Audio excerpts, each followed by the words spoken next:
오늘 모시고 이야기를 나눌 두 분 역시 누구보다도 바쁜 주말을 보낸 분들이십니다. 먼저 더불어민주당 박광훈 의원 나오셨습니다. 안녕하세요. 네. 깜짝 놀랐어요. 너무 성량을 높였나요? 아니 박 의원님, 네. 제가 사실은 이렇게 예전에 사적으로 뵙다가 공적인 자리에서 정말 오랜만에 뵙는 것 같은데 네. 어떻게 지내셨습니까? 잘 지내고 있어요. 네. 저는 우리 구교영 기자님이 이런 유튜브 방송을 할 거라고는 상상을 못했었는데 그러니까요. 지금 같은 공간에 있는 것이 네. 저 약간 초현실적입니다. 아 저도 다른 분들 이렇게 패널로 뵙는 것보다 우리 네. 의원님을 뵙는 게 상당히 긴장되고 뭐랄까 제가 꼬꼬마 때부터 보셨잖아요. 그러다 보니까 굉장히 많이 떨립니다. 긴장하지 지금. 마세요. 떨지도 마시고. 방송 프로시니까 저만 안 떨면 될 것 같습니다. 그리고 소나무당 비례대표 2번 변희재 미디어워치 대표가 저희 월요일 고정이신데 지금 황급하게 이 자리로 오고 계십니다. 그래서 출연이 조금 늦어지고 있는 점 우리 구독자들의 너른 양해를 좀 부탁드립니다. 그리고 오늘 2부에서는 지난주에 이어서 경향신문 이재덕 기자가 출연해서 분야별 총상 공약 3편도 준비를 해서 방송할 예정이니까요. 여러분들 끝까지 함께해 주시기 바랍니다. 그럼 바로 현안 토크 진행해 보도록 하겠습니다. 의원님, 네. 지금 민주당에서 경기 남부권을 맡아서 선거 지휘를 하고 계세요. 네. 여러 차례 선거를 치러보셨는데 네. 이번 선거 분위기 어떻습니까? 제가 경기도 상임 공동선대위원장인데요. 사실 선거를 그동안 해왔지만 이번처럼 이 흐름이 급격하게 변한 경우는 처음이에요. 아, 단시간에 말씀하시는 거죠? 그렇죠. 어떻게 그러니까 바뀌었습니까? 사실은 2월 중순까지만 해도 윤석열 정권 심판 기류는 이렇게 강하지 않았습니다. 사실상 뭐에 묻혀 있었어요. 그게 한동훈 효과도 있고 또 민주당 공천 관련 여러 자음이 있었죠. 이런 효과도 있었을 텐데, 근데 어느 시기가 지나니까 안개가 거친 것처럼 정권 심판 기류가 흐름이 확 나타나는데 정말로 이렇게 변화가 빨리 급속하게 일어난 거는 처음이다, 이런 느낌이 들고, 첫 번째가. 네. 두 번째는 그 정권 심판의 흐름이 이렇게 강력하게 형성된 것도 저는 굉장히 경이로워요. 아, 빠르고 강력한. 네. 그러니까 더 이상 두 개 이상 제가 더 찾을 필요도 없는데요.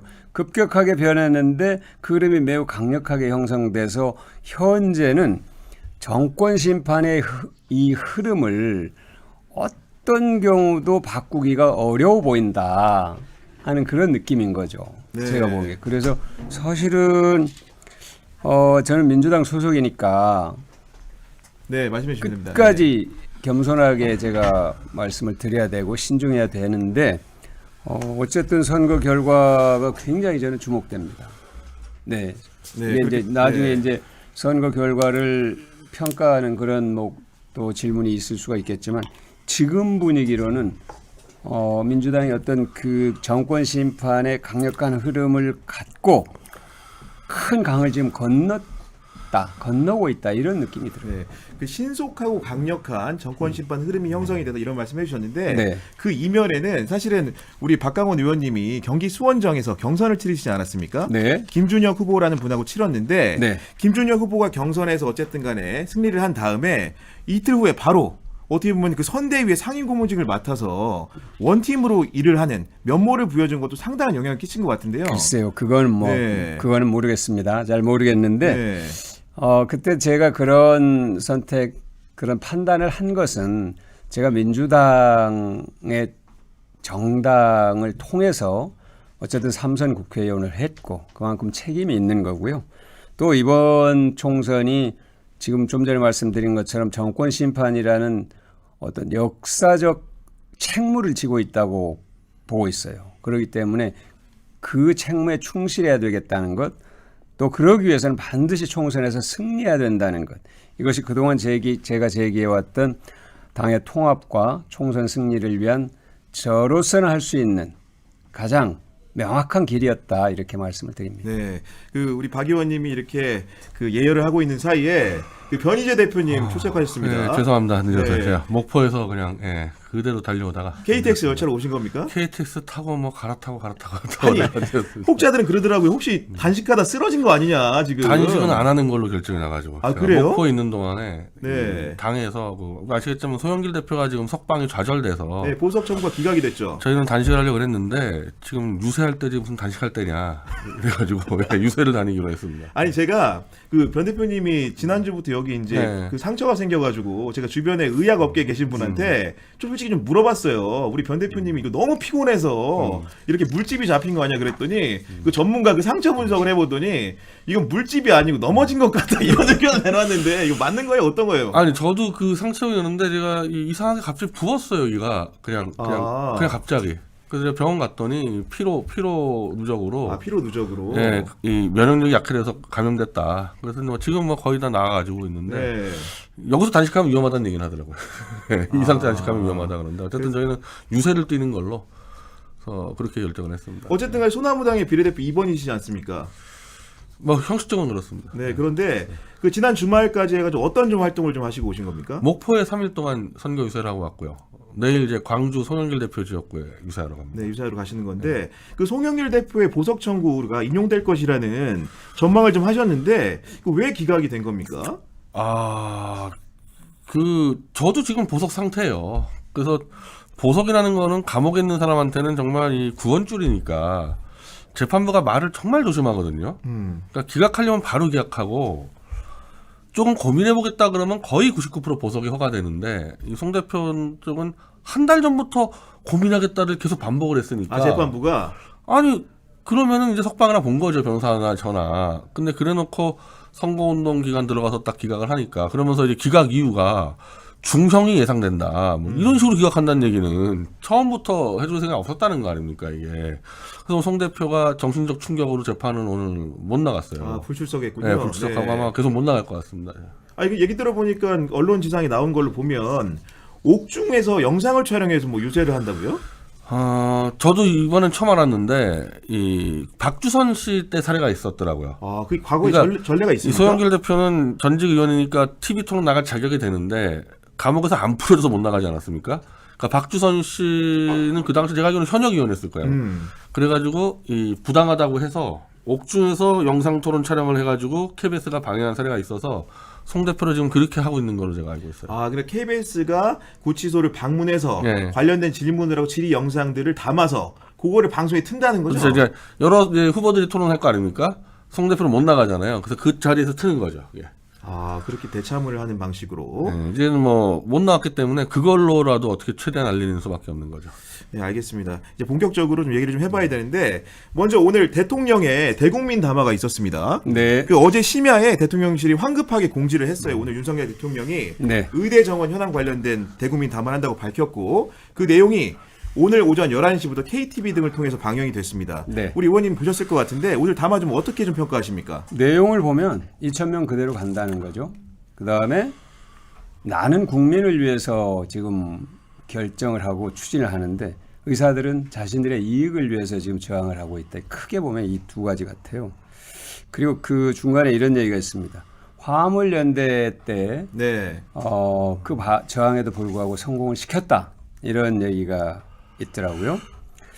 그래서 저는 보면서 무슨 생각이 들었냐면 화물연대의 어떤 이 느낌을 의사협회에 그대로 갖다 적용한 게 등치시키는 아닐까 느낌이다. 하는 네. 생각이 들었습니다. 의사 정수를 늘려야 된다는 데 대해서 이의가 있는 국민은 없습니다. 그런데 그거를 늘리자고 했을 때 의사들이 늘립시다 이렇게 받아들이면 아무 문제가 없겠죠.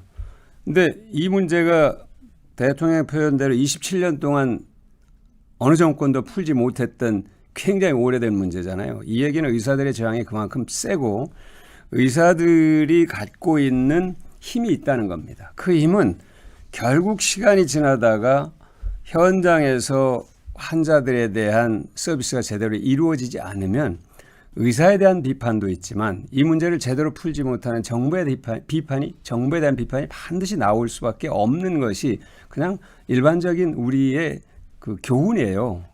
그러면은 이런 상황을 충분히 예측하고 이 일을 시작했어야 된다는 게 제 첫 번째 생각이고요. 지금 초기에는 의원 정수 문제에 대한 윤석열 정부의 선택과 결정에 대해서 지지율이 높았죠. 60에서 한 70% 정도 됐던 것 같아요. 거의 절대적인 지지였습니다. 근데 지금 이렇게 조사를 해보면 그 지지율이 어디로 완전히 가버렸다기보다는 정수를 늘리긴 늘리되 의사들하고 좀 얘기를 해서 절충안을 한번 마련해 봤으면 좋겠다. 이런 의견을 가진 국민이 많이 늘었어요. 그게 50%를 넘었더라고요. 그러면 대통령으로서는 굉장히 이제 밀어붙이기가 어려운 상황이 되는 거잖아요. 정부가. 이럴 때 어떻게 해야 되냐. 첫 번째는 목표가 있어요. 목표는 반드시 우리가 달성을 해야 되는 거지만 목표를 실현하기 위해서 국민들의 희생과 불편을 감수하더라도 끝까지 가겠다. 이거는 조금 무리일 수 있습니다. 그러니까 쉽게 정리를 하자면 정말로 의욕은 좋았으나 준비와 실천력이 부족했다. 이게 아주 냉정한 평가고요. 그다음에 이제 화물연대에 대한 좋은 추억을 갖고 있는데 그건 버려야 됩니다. 화물연대가 파업을 해도 온 국민이 당장의 피부로 느끼는 일은 많지 않아요. 그러니까 의사의 문제는 전혀 또 차원이 다른 문제거든요. 그러니까 제가 이 정부를 지지하지 않는다거나 또 의사들을 지지한다거나 이런 차원의 문제가 아닙니다. 이 문제는. 그러니까 국민 피해를 충분히 예측하면서 준비를 했어야 되는데 그게 부족했다 하는 걸 꼭 말씀을 드리고 싶고 지금 이 시점에서는 정부가 지혜를 모아야 되겠지만 완전히 정부가 베끼드는 것도 또 사실 어려운 얘기잖아요. 어렵잖아요.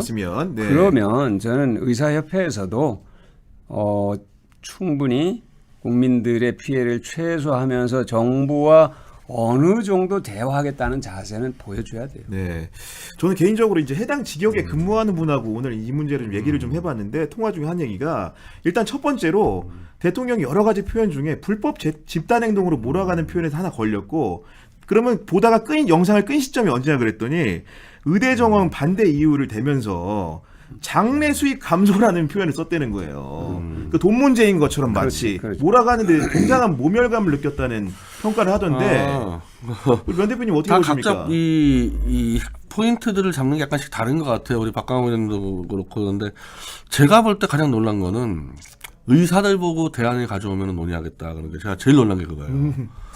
범직업군에 대해서 연간 3,000명씩 이 대학에서 뽑는 거를 2,000명이라고 한 60-70% 늘려버리겠다는 발표를 하고 한 2-3개월 동안 의사를 몰아붙이고 실제로 압수수색을 의사들을 하고 이렇게까지 밀어붙이다가 이제 와서 그럼 당신들이 대안을 가져와라. 아니죠. 문재인 정권 때 의사정원에 대해서 그 당시가 최대집 씨가 회장이었는데 의사정원은 공동으로 연구해서 늘리기로 이미 합의가 돼 있어요. 네, 사전적 합의가 돼 있어요. 네. 의사정원 늘릴 때 여러 가지 조건들 있지 않습니까? 그 교육시설 확충 등등에.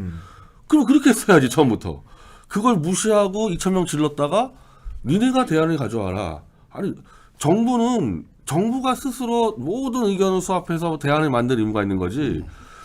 직업군한테 그 의사들이 또 얼마나 그 이해관계가 달라요. 종합병원하고 개인병원하고. 창구를 다니면서 니네가 대안을 만들어 와라. 이거는 정권 운영 포기입니다. 이거는 우리가 국정농단인데 국정포기예요. 국정포기. 국정포기입니다. 예. 의사들을 불러서 얘기를 쭉 듣고 자기들이 해야 되는 거예요. 그걸. 너희들이 만들어 와라. 이거 국정포기입니다. 이거는. 아니, 그런 상황이다 보니까 결국은 이제 의사들은 이 대통령의 대국민 담화를 보고 굉장히 격정적으로 반대하는 의견을 표출하고 있는 것 같습니다. 근데 의사 직역 집단만 그런 게 아니고 국민의힘에서 지금 선거를 치르고 있는 후보들도 굉장히 이렇게 강경한 목소리를 내기 시작했어요. 그러니까 예를 들면은 오늘 함은경 국민의힘 서울 마포 후보 같은 경우에는 이번 담화에 대해서 쇠귀의 경일기다 이런 표현을 하면서 국민의힘 당원직을 이탈해 주기를 정중하게 요청한다. 사실상 탈당 요구를 대통령이 상대로 제가 한 아마 것인데 대통령 탈당을 요구할 1호가 아마 함은경 씨라고 제가 아마 그렇게 짚었는데 제가 역시 함은경 씨가 제일 먼저 탈당을 요구했죠. 그러니까 이런 선거를 치르는 사람들의 강력한 요구들 사실은 의원님 선거를 많이 치러보셨으니까 어떤 호소일까요? 사실 현장에서 이제 바로 느낌이 오는 거죠. 아까 제가 급격한 흐름의 변화, 그다음에 강력한 흐름의 형성 이렇게 말씀을 드렸는데 뭐부터 시작이 됐냐? 저는 입을 틀어막는 데서부터 시작이 된 것 같아요. 느낌으로. 그 전부터 뭐 많은 일들이 쭉 누적이 됐겠지만 카이스트 대학원생 입 틀어막고 말을 막는 것, 그다음에 이종섭 대사 이름 네. 도주대사라고 얘기하죠. 네. 그다음에 황수석의 회칼 발언 이런 네, 것들이 이제 황수석의. 겹친 건데 사실 이게 흐름을 확 바꾸면은 거대한 물결이 나를 향해서 온다는 느낌이 들거든요. 그럼 백약이 무효예요. 그럼 이제 뭐라도 해보자 이런 심리가 발동하는 겁니다. 그러니까 벌써 오늘 뭐 무릎을 꿇고 사죄를 해라, 이제 탈당을 해라 이런 얘기까지 나오는 거는 거의 이제 조급증, 위기의식, 위협 모든 걸 느끼고 거의 마지막 단계에서 나오는 얘기인데 그만큼 급해진 거죠. 네. 그러니까 대통령으로서는 아무래도 거리감이 있어요. 현장에 있는 후보들하고는. 그럴 수밖에 없잖아요. 지금 우리 변 대표님도 말씀하셨지만 니네가 가져와. 이게 아니야 되고 아까 저도 얘기했지만 나는 지금 국민의 건강을 위해서 일하는데 의사들은 지금 자기들 사익을 위해서 하고 있다고 딱 이분법 네, 맞습니다. 예. 갖고 접근하니까 의사들 그 얘기를 듣고 화를 냈다고 얘기를 하는 것처럼 이 함은경 후보나 다른 후보들이 대통령이 자기 지금 최신을 끝까지 지키려고 하는 것 같은데 지금 그게 문제냐? 우리 다 죽게 생겼는데 네. 이거보다 완전히 달라요, 서로 지금. 변 대표님 이제 이런 그 뭔가 당내에서 고조된 여론들 윤상현 의원 같은 경우 대통령을 상대로 아니 제발 리걸 마인드를 좀 버려라 폴리티컬 마인드로 가라 이렇게 강력하게 성토를 좀 했더라고요. 아, 그게 이제 이번에 의사협회가 조사했을 때 전체 13만 명 의사협회 회원 중에 90%가 윤석열을 찍었습니다. 아 내부 조사 결과. 네, 그러니까 원래 의사가 굉장히 이제 보수적 정치상을 가진 이 세력이어서 한마디로 보수 정당의 핵심 축이에요, 지지. 근데 이 사람들이 이제 이 선거를 뛰는 입장에서는 각 지역마다 예를 들면 개인 병원 있지 않습니까? 거기에 수많은 이제 이 보수 성향을 갖고 있는 주로 노인층도 많이 오고 할 거 아니에요. 거기가 표밭이에요, 거기가. 그러면 현장에 뛰는 사람들 입장에서는 얼마나 많은 의사들의 컴플레인 받겠습니까? 이 국힘당 후보들 같은 경우는. 그게 전달할 수밖에 없는 거예요. 너희들 이대로 가면은 뭐 쉽게 얘기하면은 이건 의사협회장이 낙선운동한다는 게 사실상 그런 얘기를 한 거죠. 불법적인 낙선운동하는 게 아니라 개인 병원 13만 개가 전국에 있는 데서 거기서 그냥 한번 틀어버리면 진료행위 하면서 얘기하는 거 거잖아요. 진료하면서 네. 얘네도 안 됩니다 하기 시작하면 위험해지는 거거든요. 그게 이제 계속 들어가는 거죠, 이제 이쪽에다가. 그래서 가면 갈수록 저는 이 의사 문제를 못 풀었기 때문에 윤석열 출당 요구는 더 거세질 겁니다, 아마. 네. 이런 가운데 당은 출구가 마땅치 않다 보니까 결국은 지난 주말 유세 현장을 보면은 납작 엎드려 읍소하는 전략으로 가고 있는 것 같습니다. 맨 처음에 뭐 운동권 청산, 뭐 이재명 조국 2조 심판 얘기를 했는데 방법이 마뜩치 않은 것 같아요, 의원님. 그러니까 이제 엎드려서 읍소하는 것은 우리가 생생한 기억들이 많이 있잖아요. 그래서 성공한 경우가 있었습니다. 국민들이 언젠가요? 학습 네. 효과가 됐죠. 그건 2016년 총선 때라든지 있었어요. 그러니까 세월호 참사가 나고 그때 있었던 네. 지방선거, 14년 지방선거. 네, 네. 그다음에 뭐 여러 가지 때 보면은 그런 읍소 작전이 어느 정도 먹히는 경우가 있지만 국민들이 그걸 가지고 용서해 주기는 지금 상황이 너무 어려운 겁니다. 그러니까 심판이라고 하는 것은 우리가 통상 얘기해서 민주주의, 한반도 평화 뭐 이런 것도 얘기하지만 가장 어려운 건 민생이에요. 지금 당장 국민들이 주부들이 그런 얘기를 해요. 근데 이 주부가 뭐 생활 수준이 아주 어려운 그런 분도 아닌데 시장 갔다 오면 반정부 인사가 되겠다 하는 얘기를 하더라고요. 그건 사실입니다. 그만큼 이 물가 문제라든지 금리 문제라든지 정부가 해결하기 위해서 노력해야 될 문제들에 대해서 제대로 노력하지 않고 있다고 보이거나 노력을 했다고는 하지만 미흡해 보인다거나. 예. 전혀 효과가 없거나 그런데 더더욱이나 최근에 있었던 그런 대파 사건이나 이런 것들이 국민들 보기에는 국민들의 삶의 문제에 진지하지 않구나. 진정성이 없구나. 네. 이런 거잖아요. 그러니까 이런 문제에 대해서 제대로 관리하지 못하고 국민들과 소통하지 못하면서 어떻게 선거를 할 수 있습니까? 선거 사실 어려워요. 아니 어제는 조혜진 국민의힘 의원이 그 멀리 김해에서 선거 치른 분 아닙니까? 이분이 서울 상경하셔가지고 국회 정론관 기자회견까지 자처했어요. 그러면서 한 얘기가 내각 총사퇴하라고 했거든요. 이제 사실은 저 정운천 씨가 지금 전북에서 삭발식을 했고, 네. 이제 어제 이제 조혜진 씨가 올라왔고, 오늘 하문경 씨가 이제 포를 쐈고, 오늘 저 윤석열 대통령의 의사 관련 기자회견은 완전 불을 질러버렸기 불을 때문에 질러버렸죠. 지금 보니까. 이제 내일부터 아마 이 출당료가 빗발칠 거고요. 제가 보수 운동을 17년 동안 보세봐서 제가 이 사람들의 스타일들은요, 이기기 위해서라면 부모 형제도 팔아넘기는 사람들이에요. 얼마든지 이기기 위해서는 윤석열 쫓아낼 수 있는 사람들입니다. 그래서 전 예상대로 윤석열을 쫓아내지 않을까. 그러니까 지난번에도 이제 한문경 후보 얘기를 사실은 일찌감치 했는데 뭔가 지금 신호탄을 쐈고. 그러니까 윤석열을 네. 쫓아내고 이준석을 다시 손잡아서 완전히 이제 그때부터 자기들 야당이라 그럴 겁니다, 아마. 아니 야당 흉내 내면서 어제 사실은 조혜진 의원의 발언 중에도 어떤 얘기가 있냐면 원내 일당을 얻지 못하면 모든 당선자들이 22대 국회 임기 시작과 동시에 의원직을 사퇴할 것을 지금 선언해야 된다.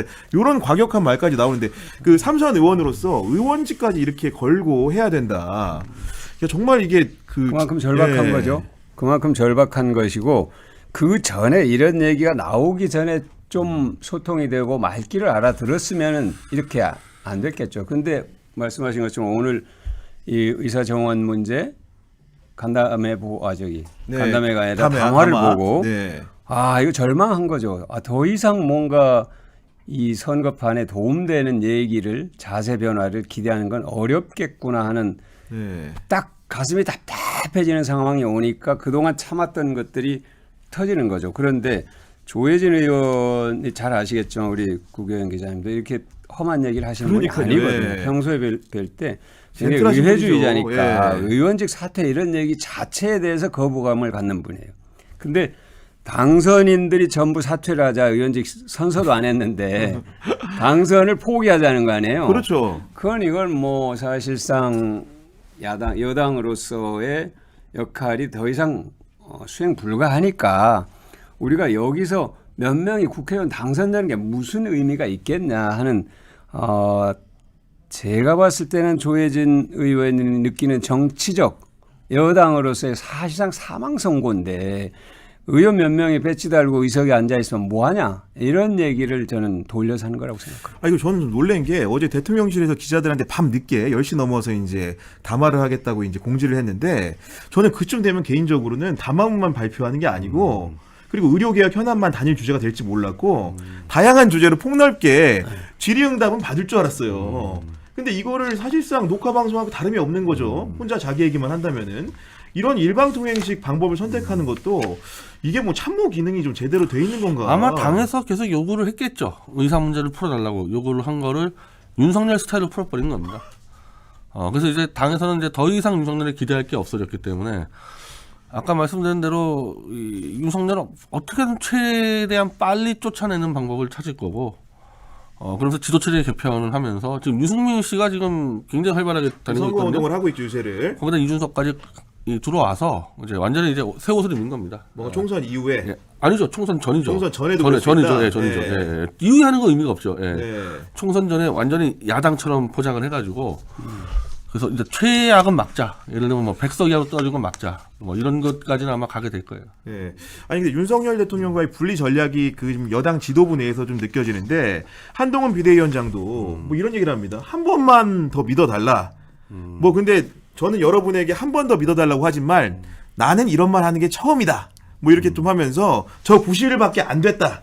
어떻게 보면 처음으로 기회를 주시는 것이다. 이런 얘기도 했고 또 누군가는 이번 선거에서 한동훈 저보고 찍어줘봤자 나중에 쫓겨날 것이라고 이야기한다. 근데 저 그렇게 만만하지 않다. 뭐 이런 얘기까지 합니다. 이제. 근데 윤석열을 만약에 당에서 출당시키는 사태까지 가게 되고 유승민, 이준석이 들어오게 되면요. 한동훈도 사라져야 될 거예요. 예. 한동훈 자체가 사라져야지 이제 새로 완전히 이거는 윤석열과 관계없는 당이라고 우겨야 되는데 한동훈이 옆에 있어 버리면 안 되지 않겠어요?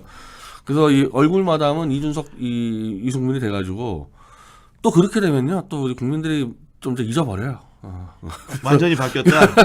그 아까 우리 박강우 의원님이 2010년 총선을 말씀하셨는데 제가 볼 때 지금 가장 이 벤치마킹하는 건 2012년 총선이에요. 12년 총선 네, 박근혜 그때 비대위 때. 이명박 예. 정권 말기 때 이명박 지지율이 뭐 한 자리 나버릴 때 맞아요. 이명박 대통령이 갑자기 사라지고 박근혜가 나타나면서 거의 야당인 것처럼 선거 치렀거든요. 맞아요. 이겼잖아요 그때. 그때 결국. 근데 그거를 사실은 하려고 하다가 지금까지 못했는데 이제 그걸 신속하게 이제 여론 안에 해치워되는 거죠.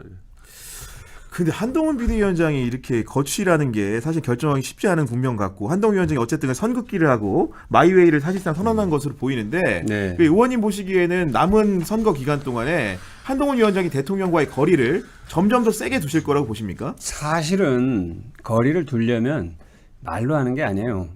김건희 특검을 받아들이든지 최상병 특검을 받아들이든지 정말 내용으로 받아들였어야 이게 거리를 두는구나 그러지 지금까지 해온 건 거리 두기가 아니죠. 그러니까 일각에서는 뭔가 그렇죠. 아니다. 분리가 불가능한 거구나 하고 국민들이 그냥 다 알았어요. 국민들에게 들킨 거죠. 그런데 아까 우리 구경 기자님 말씀하신 것처럼 저도 내용을 보니까 조금 억울하긴 하다 이런 얘기도 있어요. 그러니까는. 그리고 이런 네. 말 하는 게 처음이다. 90일밖에 안 됐다. 이 얘기는 대통령한테 지금 하는 얘기잖아요. 윤석열 대통령한테. 저는 그렇게 느껴져요. 제가 지금 이 어려운 상황을 돌파하기 위해서 애를 쓰고 있는데 대통령 때문에 지금 잘 안 되고 있거든요. 그러니까 저를 좀 봐주세요. 저 90일밖에 안 됐습니다. 저 좀 억울합니다. 이런 얘기를 한 걸로 봐서는 뭔가 돌파를 해내려고 무지 애를 쓰긴 쓰나 그 정도 가지고 국민들이 그래도 참 안 됐다. 한 위원장 참 안 됐어. 당신에게 힘을 좀 몰아드릴게요. 이렇게 마음을 돌리기는 어려운 거죠. 그러니까 아까 우리 변 대표님 말씀하신 것처럼 아주 근본적인 여권 내 이 지형 변화 네. 이게 없기 전에는 국민들이 이게 분리다, 나눈다 이렇게 생각하지 않을 거예요. 네. 사실 보수 진영 일각에서 3개월 전부터 노태우 선언이 필요하다는 얘기가 많이 나왔는데 노태우 선언.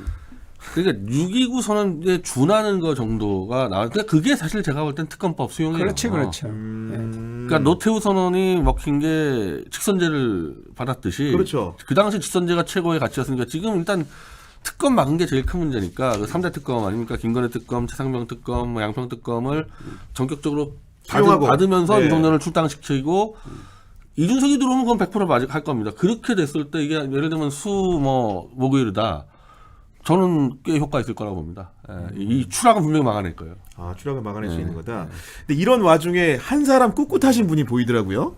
이철규 국민의힘 의원인데 그 KBS 방송국 토론회에 나가셔가지고 윤석열을 바보 윤석열이라고 하면서 예전에 바보 노무현의 그런 애칭과 굉장히 오버랩을 시키는 그 발언을 했습니다. 그러면서 이제 노무현 전 대통령은 개인의 이익, 정파적 이익을 고려하지 않고 오로지 나라의 이익을 위해 힘썼다 이러면서 한일 관계 개선도 사실 국민들이 그렇게 인기 있는 이슈가 아닌데 그걸 해결했고 아까 얘기했던 화물연대 파업 얘기도 꺼내고 그 의대 정원 문제도 모든 정부가 추진하려고 했지만 반대에 부닥쳐서 못 해결했던 건데 이걸 우직하게 하는 바보 윤석열이 제가 한 가지 짚어드릴 게 노 대통령 때 이 정권 초기 때 여소야대였습니다. 그때 노 대통령 관련 특검 4개가 들어갔어요.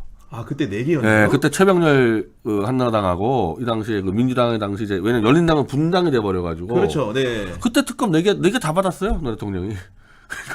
대통령이 다 수용했다는 수용했어요. 거죠? 하여튼 해라 그래. 그러니까 가장 중요한 특검 문제를 노 대통령 특검 다 받았고 하나도 안 받았는데 뭐 제일 중요한 게 다는데 뭐. 그렇죠. 그러니까 지금 이제 이철규 의원의 저는 뭐 윤석열 대통령에 대한 충정은 저는 이해해요. 이해하는데 이건 국민들과 하는 대화는 아닌 것 같습니다. 네. 국민들이 들었을 때는 과연 그거를 노무현 대통령이 불렸던 바보 노무현이라는 그 어감과 지금 이철규 의원이 그렇게 바보 윤석열이라는 그 어감을 같이 받아들였겠는가.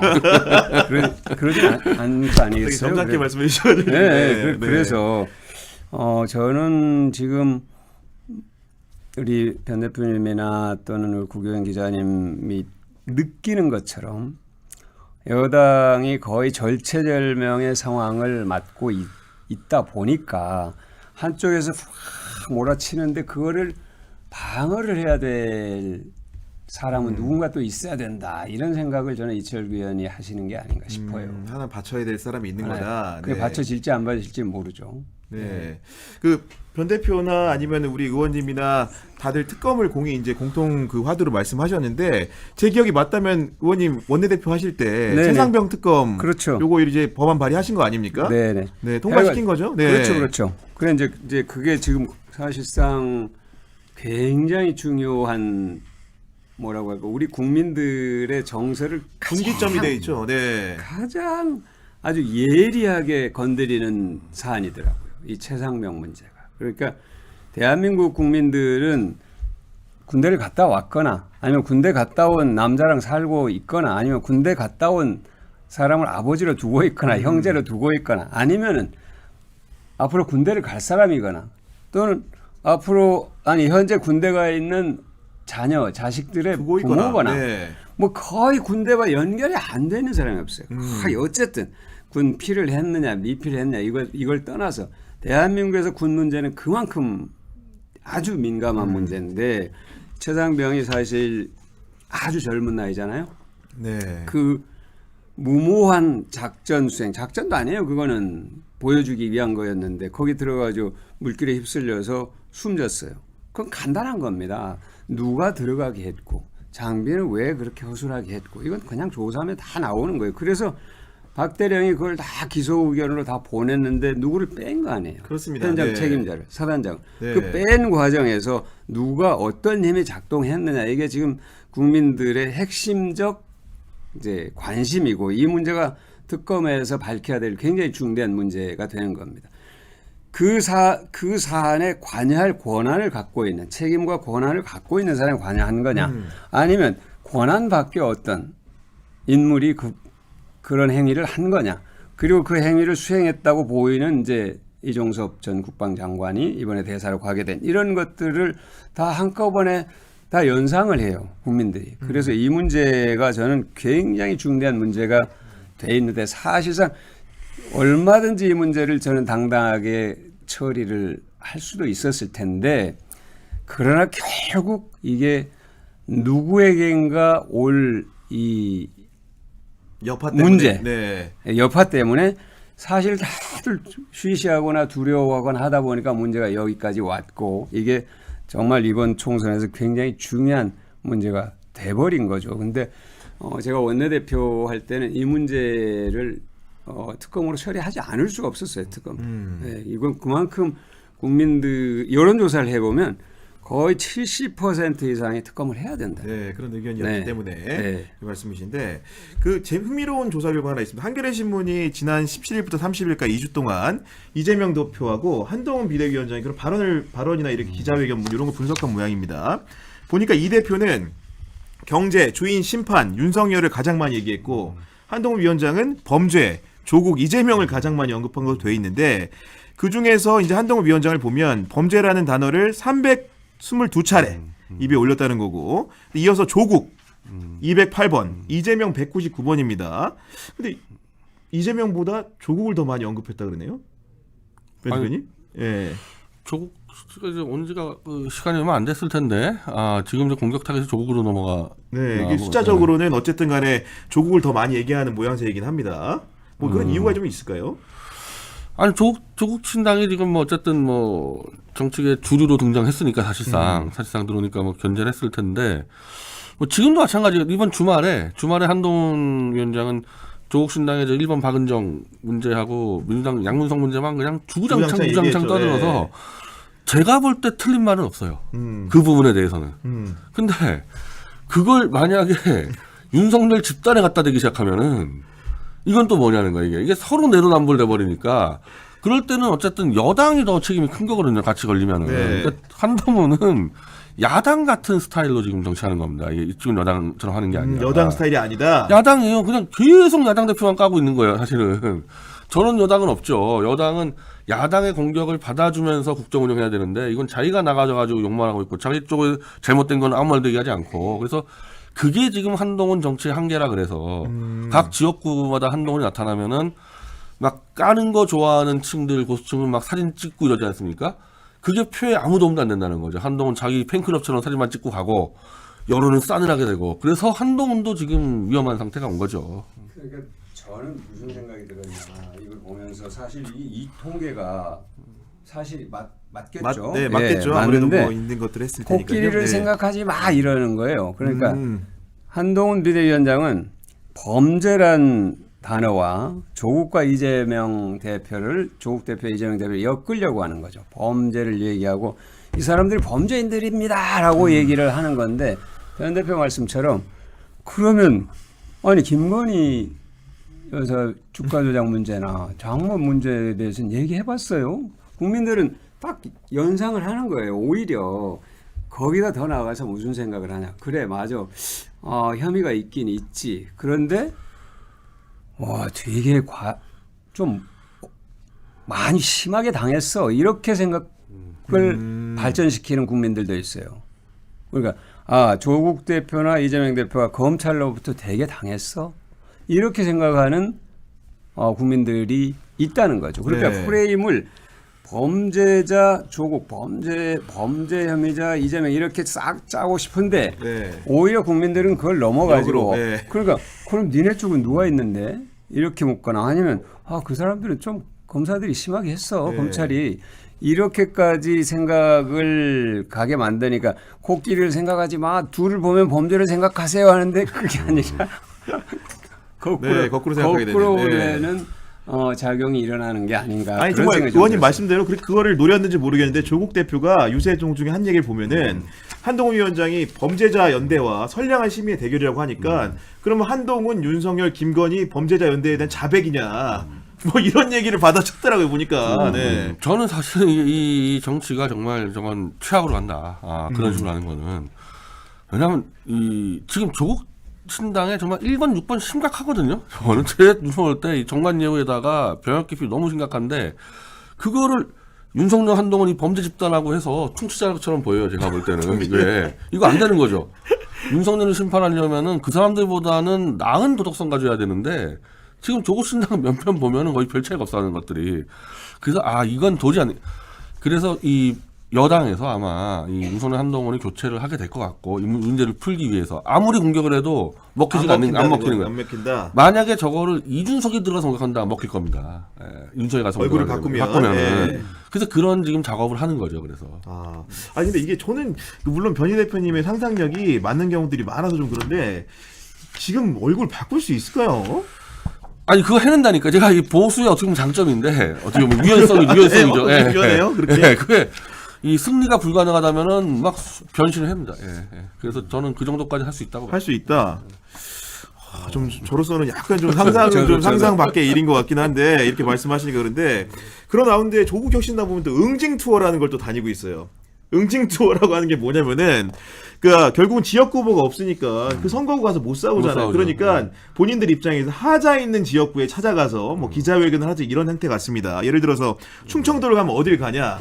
이토 1호범이 발언했던 충남 서산 태안의 성일종 후보 지역구를 가서 이제 그렇게 이제 기자회견을 하고 그 다음에 이제 그 최상병 사건 같은 경우에는 이종섭 전 장관하고 똑같은 혐의를 받고 있는 예를 들면 충남 천안갑의 신범철 후보 같은 데 가는 거예요. 가서 기자회견하고 그다음에 이제 뭐 해운대 같은 경우에 가서 대통령의 핵심 참모였던 주진우 후보한테 가서 인수위 때부터 꾸준히 일을 했으니 그에 대한 책임을 묻고 이런 건데 그 컨셉은 보면 약간 서울의 소리 컨셉 아니에요, 이거? 보니까. 근데 사실은 네. 뭐 조국 신당은 벤치 야당 아니겠어요? 네. 벤치 야당이고 지역구가 없으니까 저희만 해도 지역구가 2개가 있어요. 목포하고 광주 서구갑이.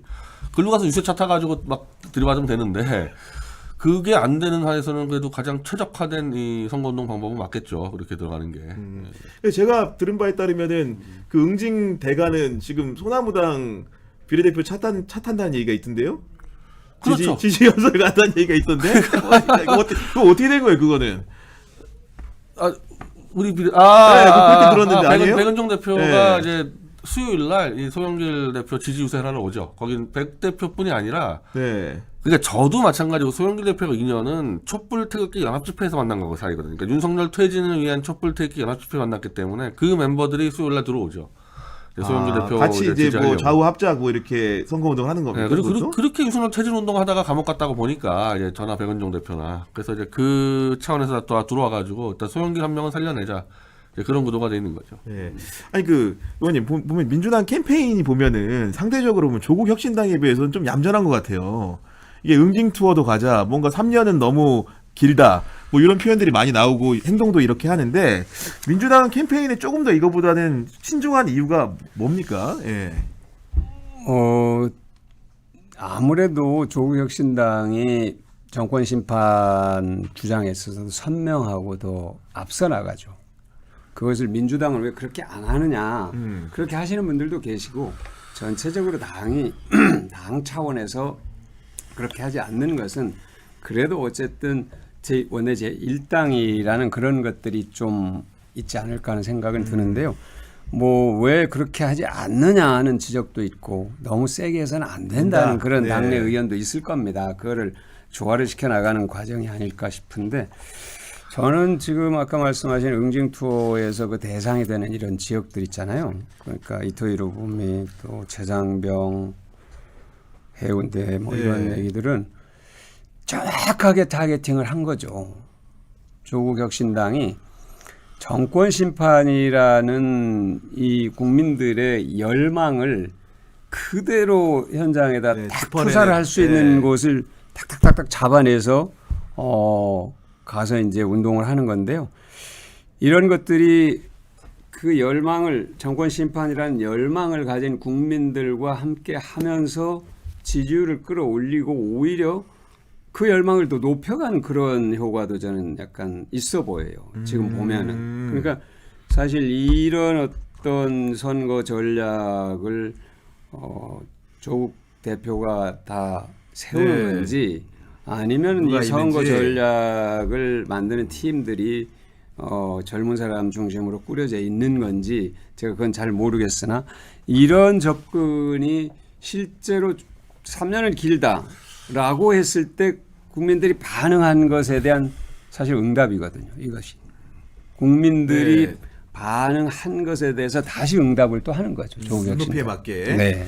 그렇게 보이는데, 저도 좀 조국 혁신당 우리 변 대표님은 누가 있을 것이다 이런 얘기를 구체적으로 검증하셨던 것 저는 같은데 이미 나와 있는 부분은 김어준이 같이 기획을 하고 있고요. 네. 또 김어준이랑 가까운 사람들이 다 같이 기획을 한다는 거는 저는 뭐 이거 확인이 된 것도 있고, 저는 그러면서 이번 6번 제가 자꾸 얘기하는데 박은정 후보하고 1번 박은정 후보, 6번 김준영 후보인데 이것도 김어준 인맥이에요.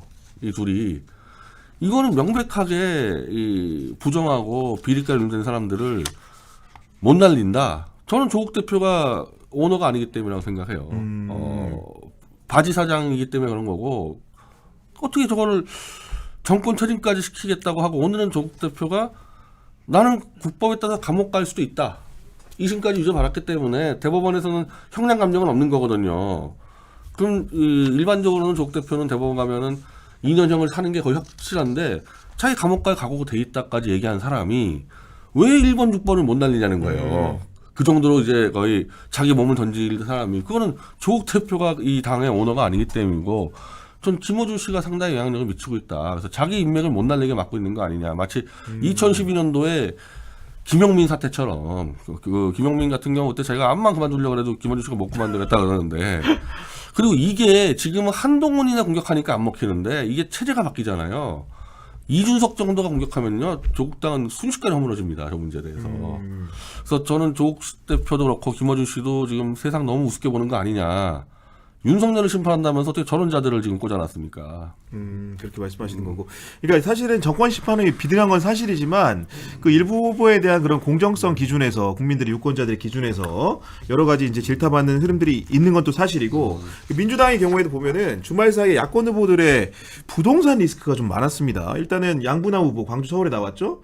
그 5년 전에 한남동 단독주택을 두 아들에게 증여했다는 게 논란이 됐고, 그러니까 뭐 꼼수는 없었지만 아파트 찬스는 좀 인정한 것 같습니다. 아니, 그게 꼼수가 없는 게 아니고, 꼼수가 없는 게 아니고, 개발되기 전에 이미 사서 증여를 했다는 얘기는 이 이른바 증여세 탈루 의혹이 있는 거거든요. 지금 둘 다 마찬가지로 걸리는 게. 그러니까 올라가기 전에 줬다는 그쵸, 거 아니에요? 그쵸. 시에서. 그게 이제 전통적인 이제 증여세 탈루 의혹이 되는데, 둘 다 걸려 있어요. 공영훈 씨하고 지금 양분남 씨나. 그리고 거기도 성수동 다가오는데. 저하고는 뭐 너무 가까운 사이지만 양문석 씨 같은 경우, 이거 뭐 제가 아무리 가까워도 아, 양문석 친해요? 말도 안 되는 내 아무리 가까워도 저거는 제가 막말 때까지는 제가 변호해 줬는데 네.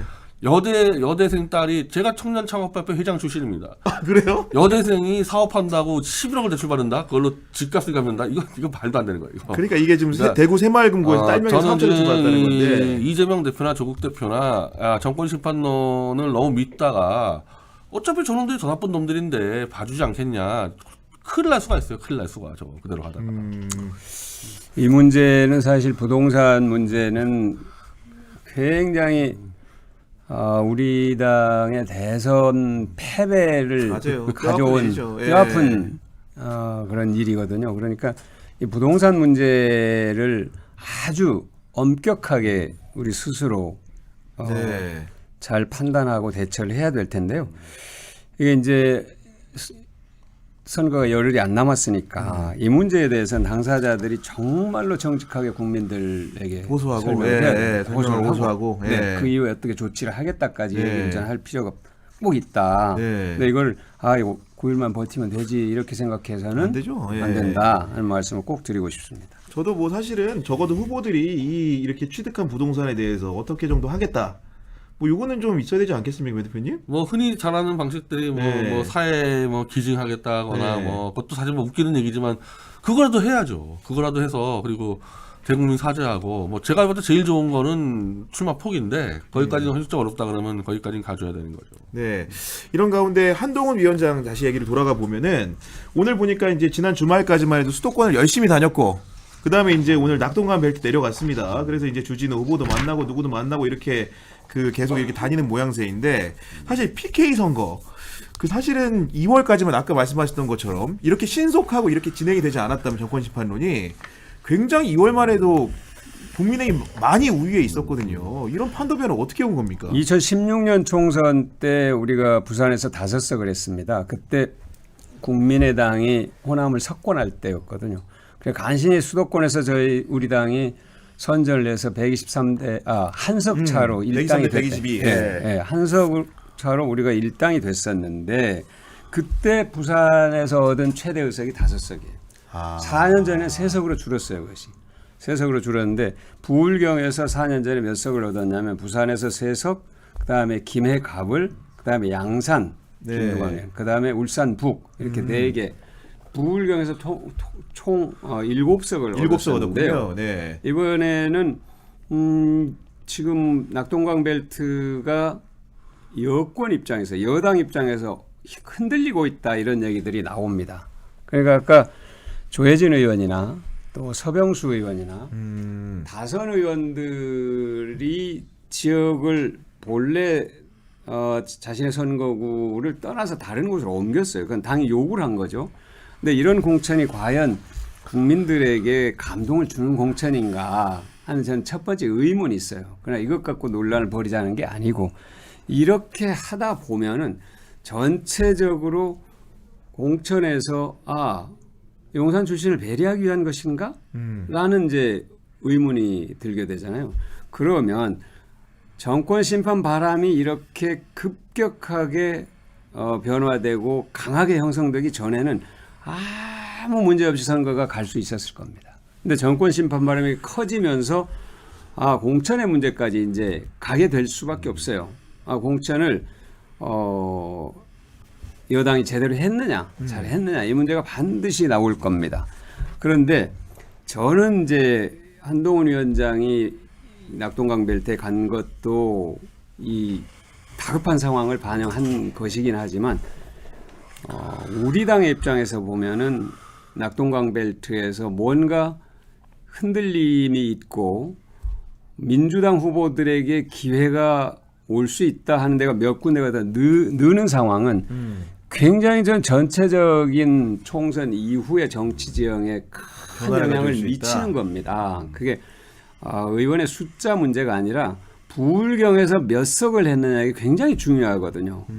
그 문제가 민주당의 우리가 전국정당이라는 늘 과제를 안고 있었는데 이번 총선에서 부울경에서 몇 석을 하느냐 이게 굉장히 중요한데 그걸 막아야 되겠죠. 여당 입장에서는. 그렇죠. 그러다 보니까 이제 다급하게 움직이는데 사실 부불경의 최근의 흐름을 보면 예사롭지 않다 하는 느낌은 충분히 줘요. 그러다 보니까 한동훈 위원장이나 여당 입장에서는 더 더 지원하는 다급해졌다고 거죠. 하죠. 예. 그 포스트 총선 이후에 뭔가 그 결정을 하는 여러 요소 중에 하나로 가장 중요한 게 PK 결과라는 말씀해 주신 건데, 근데 저 여기서 궁금한 게 누구보다도 정권 시판론을 좀 부르짖고 있는 소나무당이잖아요.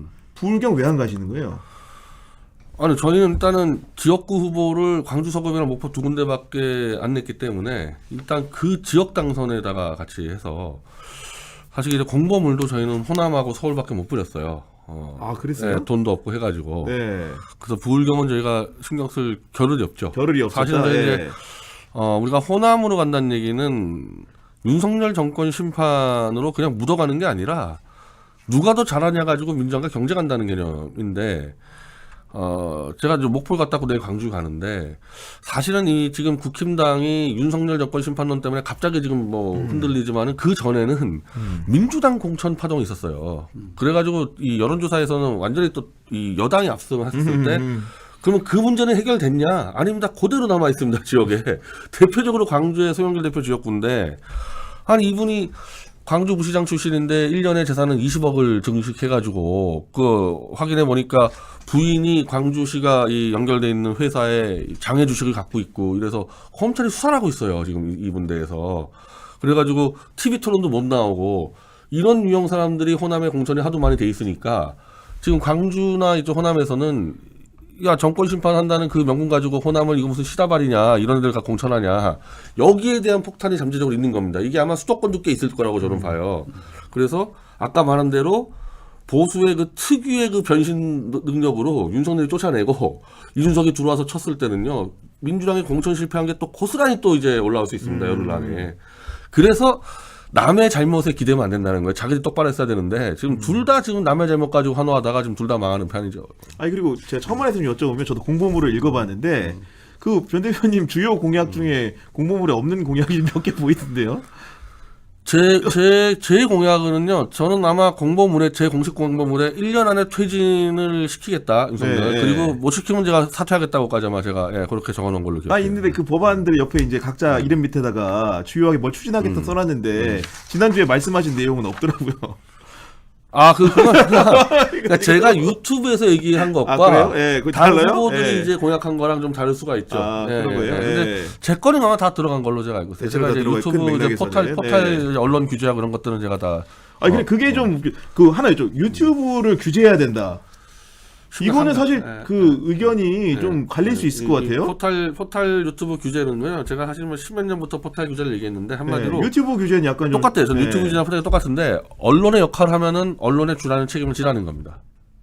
그러면 그것도 이제 심의를 어디서 받아야 된다는 거예요? 새로 만들어야 돼요? 만약에 저는 이 정도로 지금 유튜브가 사실상 언론을 능가하는 역할을 한다면은 언론하고 똑같은, 물론 지상파 방송 같은 거 정도는 아니겠죠. 그 정도 아니지만 현재 예를 들면은 유튜브는 언론중재위로 지금 대상 안 되지 않습니까? 안 되겠죠. 그러니까 방심위까지는 너무하지만은 유튜브로 해서 엄청난 피해가 양상되고 진짜 자살하는 사람도 있어요. 유튜브 때문에. 뭐 그러면 있죠. 언론 피해 구제법 정도는 적용시켜야 된다. 유튜브에도.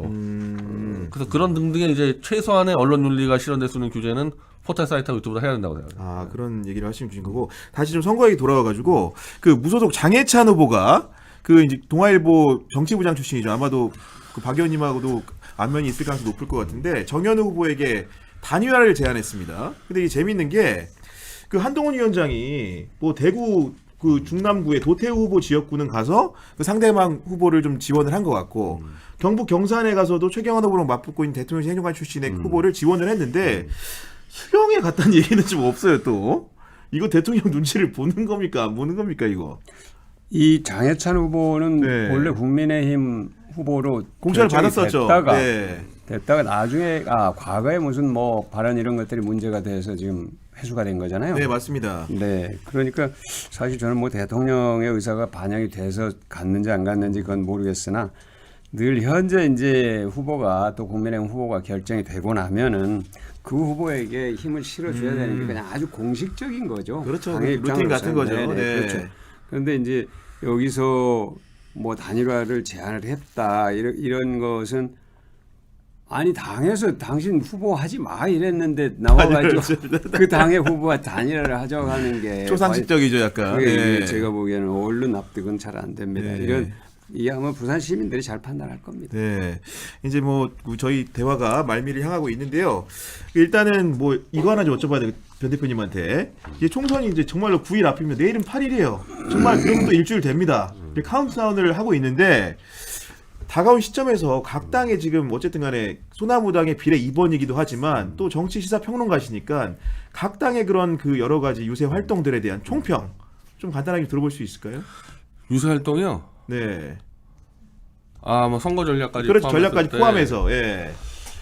하여튼 뭐 아까 제가 강조한 대로 저 여당은 윤석열을 출당시키지 않으면 답이 안 나온다. 답이 안 나온다. 예, 출당을 시켜야 될 간단 거고. 명령을 말씀하셨고. 급한 대로 이준석을 갖다 놔야 될 겁니다. 네. 예, 그리고 저는 그렇게 할 거라고 보고 있고 그러면 판도가 좀 바뀔 거고. 그 민주당은 민주당은 지금 그 리스크를 빨리 제거해야 돼요. 지금 눈에 안 띈다고 좀 공영훈 씨나 이런 부분들 정리를 해줘야 되고. 이혼적으로 대처하면 안 된다. 조국 신당 네. 마찬가지입니다. 조국 신당 저 정관예우 1번하고 저 병역비리 저 6번은 이거는 정말 같이 이제 조국 신당이나 소나무나 둘 다 이제 윤석열을 끝장내겠다고 가는 사람 입장에서 제가 용서가 안 되는 거예요, 저거는. 저 사람들보다 저 더 타락한 사람들을 꽂아놓고 뭘 하겠다는 거냐. 네. 그리고 저건 나중에 분명히 터집니다, 저런 부분들은. 그래서 네. 서로가 특히 이제 분명히 우리는 정권 체제를 내세우고 있는 정당입니다. 민주당은 대놓고는 하지 않더라도 마찬가지이기 때문에 저 타도하겠다는 그 사람들보다는 뭐라도 나은 모습을 보여줘야지. 네. 쟤네들도 엉망이니까 우리 뭐가 문제냐. 이건 안 돼요. 지금 하는 거 보니까 딱 그렇게 돼 있습니다. 그래서 양당이 지금 누가 더 빨리 리스크들을 줄이느냐 가지고 선거판도 한번 출렁일 겁니다. 개혁신당은요?